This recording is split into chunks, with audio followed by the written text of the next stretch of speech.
নমস্কার বন্ধুরা, রূপা রান্নাঘরে আপনাদের সবাইকে স্বাগত। আজকের রেসিপি ভেজ ফ্রাইড রাইস। তার জন্য এখানে আমি 500 গ্রাম বাসমতি রাইস ভালো করে ধুয়ে 1 ঘন্টা ভিজিয়ে নিয়েছি।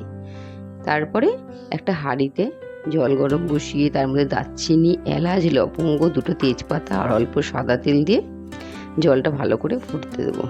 জলটা ফুটে আসলে পরে তার মধ্যে আমি যে ভিজিয়ে রেখেছিলাম বাসমতি রাইস সেটাকে দিয়ে দেবো। সেটা দিয়ে ভালো করে যখন ফুটতে দেবো, এখানে আমি যতটা পরিমাণে লবণ লাগবে সেটা আমি দিয়ে দেবো। এরপরে যা লবণ লাগবে দেখে পরে দেওয়া যাবে। এবারে বাসমতি রাইসটাকে ভালো করে আমি দেখে নেব যে কতটা হলো। 80% হয়ে আসলে পরে আমি ভাতের ফ্যানটা ঝরিয়ে নেব। এবারে এখানে আমি গাজর, বিনস, ক্যাপসিকাম কেটে নিয়েছি। আমি বিনস আর গাজরটা একটুখানি জলে সেদ্ধ করে নিই। আপনার ইচ্ছা করে নাও করতে পারেন। আমি একটু ভাপিয়ে নিই, একটু লবণ দিয়ে ভাপিয়ে জলটা ঝরিয়ে নেব।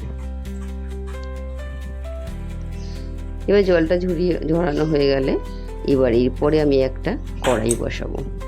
কড়াই বসিয়ে তার মধ্যে রিফাইন্ড অয়েল আর ঘি মিশিয়ে দেবো। আমি রিফাইন্ড অয়েল আর ঘি দুটো একসাথেই মিশিয়ে করি, যে যেরকমভাবে করে আর কি। এর মধ্যে আমি দারচিনি, এলাচ, লবঙ্গ ফোড়ন দিয়েছি। ফোড়ন দিয়ে জল ঝরিয়ে রেখেছি গাজর আর বিনসটা সেটা দিয়ে দেবো। দিয়ে যে আমি ক্যাপসিকামও কেটে রেখেছি সেটা তো সেদ্ধ করিনি, সেটাও দিয়ে দিয়েছি। দিয়ে এবার ভেজে নেব ভালো করে। যখন ভাজতে ভাজতে তার মধ্যে আমি আবার কাজু আর কিশমিশটাও দিয়ে দেব। কাজু কিশমিশটা দিয়ে ভালো করে ভেজে নেব।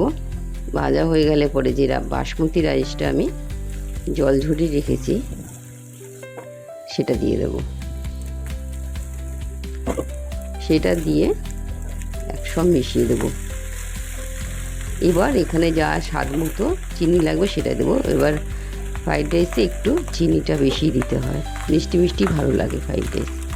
এখানে আমি এবার জায়ফল, জয়িত্রী আর গোলমরিচ একসাথে শুকনো খোলায় একটু উঁচে গুঁড়ো করে নিয়েছিলাম, সেই গুঁড়োটা দিয়ে দিলাম।